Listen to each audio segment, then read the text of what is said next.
जय श्री कृष्णा। राधे राधे। पुत्रदा एकादशी व्रत कथा। सावन मास के शुक्ल पक्ष की एकादशी को सावन पुत्रदा एकादशी या पवित्रा एकादशी कहा जाता है। भगवान श्री कृष्ण ने स्वयं युधिष्ठिर को इस व्रत का महत्व और कथा बताई थी। पौराणिक कथा है, द्वापर युग के आरंभ में महिष्मति नाम एक नगर में एक राजा महिजीत राज्य करते थे। अत्यंत धर्मात्मा, दानवीर और प्रजापालक राजा थे, लेकिन उनके कोई संतान नहीं थी।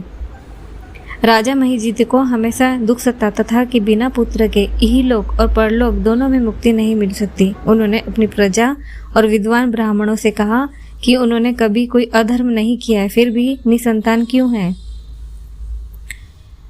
राजा के कष्ट दूर करने के लिए उनके मंत्री और प्रजाजन वन में तपस्या कर रहे थे। त्रिकाल ऋषि महर्षि लोमस के आश्रम में जा पहुंचे।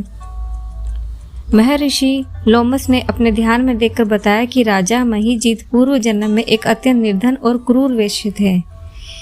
एक बार ज्येष्ठ मास की भीषण गर्मी में वे प्यास से व्याकुल होकर एक जलाशय पर पहुंचे। वहां एक ब्याई हुई गाय अपनी बच्चा के साथ पानी पी रही थी। प्यासे वेश्य ने उस प्यासी गाय को डंडे से मार के भगा दिया और स्वयं पानी पी लिया।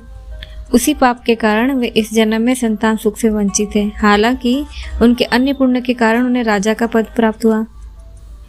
बताया है निवारण के उपाय। मुनियों और प्रजा ने महर्षि लोमस से इस पाप से मुक्ति का उपाय पूछा। महर्षि कहा कि यदि प्रजाजन और राजा मिलकर सावन शुक्ल पक्ष की एकादशी यानी पुत्रदा एकादशी का विधि पूर्वक व्रत रखे, उसका फल राजा को समर्पित कर दे तो राजा को अवश्य पुत्र प्राप्त होगा। महर्षि के अनुसार सभी ने सावन पुत्रदा एकादशी का उपवास किया।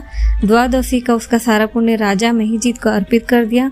इस पुण्य के प्रभाव से रानी ने एक तेजस्वी प्रतापी पुत्र को जन्म दिया। व्रत का फल। जो व्यक्ति सावन पुत्रदा एकादशी का व्रत रखता है, उसकी कथा का स्मरण करता है, समस्त पापों से मुक्ति मिलती है। निसंतान दंपतियों को सुयोग्य संतान की प्राप्ति होती है और संतान के जीवन में आने वाले संकट दूर होते हैं। राधे राधे।